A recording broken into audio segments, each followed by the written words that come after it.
Suman TV ప్రేక్షకులకి నమస్తే. ఈరోజు మన ముందు ఒక గెస్ట్ ఉన్నారు.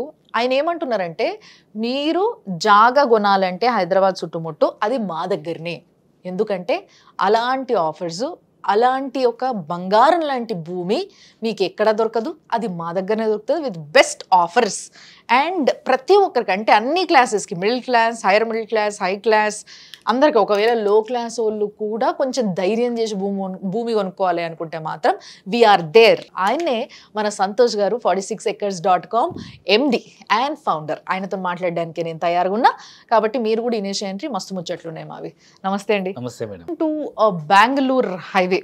సో బెంగళూరు హైవే విశిష్టత ఏంటంటారు, మీరేం చెప్తారు మీ యాంగిల్లో? సో బెంగళూరు హైవే మెయిన్ మనం చెప్పుకోదగ్గ ఫస్ట్ పాయింట్ వచ్చేది Shamshabad airport. So Shamshabad airport అనేది ఒక ఇంటర్నేషనల్ ఎయిర్పోర్ట్ కనెక్టివిటీ.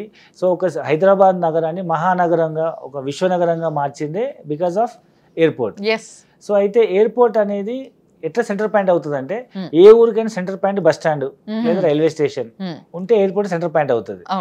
సో మనమైతే హైదరాబాద్ సెంటర్ పాయింట్ అంటే ఒకప్పుడు మనం కోటి చెప్పేది లేదా అమీర్పేట్ చెప్పేది, ఇప్పుడైతే హైటెక్ సిటీ గచ్చిబౌలి చెప్తున్నాం. బట్ ఇంటర్నేషనల్ సిటీస్ మాట్లాడుకుంటే Hyderabad centre point Shamshabad. Shamshabad airport కి ఇటువైపు ఎంత సిటీ ఉందో, రాబోయే రోజులలో శంషాబాద్ కి అటువైపు కూడా అంతే సిటీ డెవలప్ అవుతుంది అనేది ఒక ఎస్టిమేషన్. ఒకనొక జమానాలో శంషాబాద్ అంటే ఒక ఊరు లెక్క చూసిన వాళ్ళు, ఇప్పుడు శంషాబాద్ లో ల్యాండ్స్ ఉన్న వాళ్ళందరూ కూడా కోటీశ్వర్లు. సో ఇప్పుడు శంషాబాద్ ఎయిర్పోర్ట్ కి అటువైపు వాళ్ళు నెక్స్ట్ అటే కదా, అట్నుంచి అటే కదా పోయేది. సో ఆబ్వియస్లీ అదంతా కూడా చాలా డెవలప్ అవుతుంది. సో అక్కడ మీ ప్రాజెక్ట్స్ ఉన్నాయి. ఓకే, ఏం ప్రాజెక్ట్స్ ఉన్నాయి సార్? శంషాబాద్ ఎయిర్పోర్ట్ దాటిన మనకు తిమ్మాపూర్ వస్తుందండి, Thimmapur station.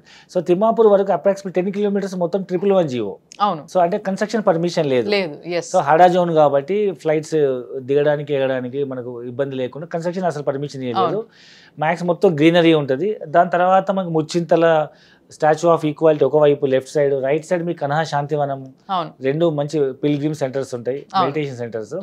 So Bengaluru highway పైన తిమ్మాపూర్ దాటిన తర్వాత మనకు తిమ్మాపూర్ టౌన్ లోనే మనకు లెఫ్ట్ సైడ్ మెయిన్ రోడ్ నుంచి 100-150 మీటర్ డిస్టెన్స్ లో, మెయిన్ రోడ్ నుంచి కేవలం 100-150 మీటర్ డిస్టెన్స్ లో పెద్ద తూప్రా అనే విలేజ్ గా అనుకుని 20 acres mega gated community HMD అప్పుడు రిజిస్టర్డ్ ప్రాజెక్ట్ ఉంది. సో దాంట్లో మనం ఇమీడియట్ ఇన్లకు అనుకుని ఉన్న ప్రాజెక్ట్ అది.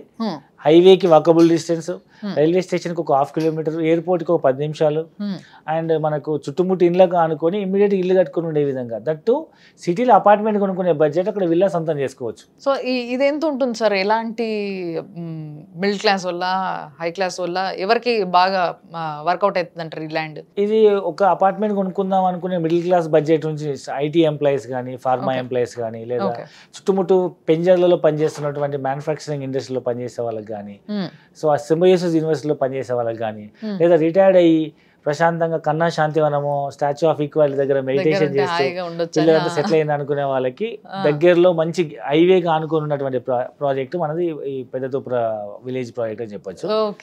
సో 20 acres లో గజం భూమి అక్కడ చుట్టుముట్టు 30,000 అమ్ముతున్నారు. మనం 26,000తో లాంచ్ చేసినాము. సో 200 గజాలు కొనాలంటే అప్రాక్సిమేట్ 52-55 లక్షలు అవుతుంది. ల్యాండ్ అయినా కొనుక్కోవచ్చు, ఫ్యూచర్లో కట్టుకోవచ్చు, లేదా ల్యాండ్ కూడా లోన్ తీసుకోవచ్చు, లేదా ఇల్లు కట్టుకోవాలనుకుంటే మాత్రం మనం 1.5 to 1.6 crores లో we're giving 3,000 SFT duplex house. Duplex and triplex house కూడా మనం కన్స్ట్రక్ట్ చేసుకోవచ్చు. So 3,000 SFT into 5,000 rupees quote చేస్తున్నాం, 5,200 రూపీస్ కోట్ చేస్తున్నాము.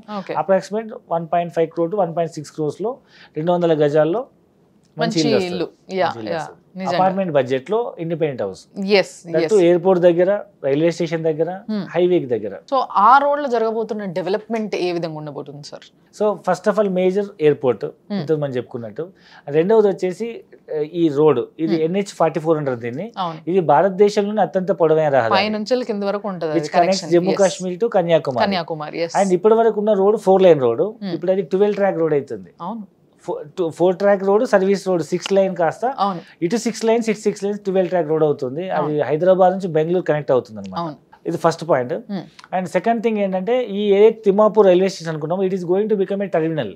సో ఇప్పుడు అన్ని ట్రైన్స్ వచ్చి సికింద్రాబాద్ లో ఎట్లయితే ఆగుతాయో అక్కడ నుంచి పబ్లిక్ దిగడం వల్ల ఇన్ఫ్రాస్ట్రక్చర్ కానీ, లేకపోతే నీట్నెస్ లేకపోవడము, సేఫ్టీ లేకపోవడం వల్ల సిటీ అవుట్స్కట్స్ లోని టెర్మినల్స్ కట్టడం వల్ల అన్ని పబ్లిక్ అక్కడే హోల్డ్ అవుతారు. అక్కడ నుంచి MMTS ద్వారా, మెట్రో ద్వారా ఎక్కడ దిగిపోతే సిటీలో ట్రాఫిక్ అనేది తగ్గిపోతుంది కాబట్టి ఫ్యూచర్లో తిమ్మాపూర్ పెద్ద టర్మినల్ అవుతుంది. ప్లస్ ఎంఎంటీఎస్ కూడా మనకు ప్రపోజల్ ఉంది కాబట్టి అప్ టు మహబూబ్ నగర్ వరకు. సో మనం డైలీ అప్ అండ్ డౌన్ హైటెక్ సిటీ వరకు ఎంఎంటీఎస్ ద్వారా రావచ్చు. అండ్ ఫ్యూచర్లో మీకు తెలుసు ఎయిర్పోర్ట్ ప్రతి స్టేట్లో ప్రతి కంట్రీలో ఎయిర్పోర్ట్ వరకు మెట్రో వెళ్తుంది.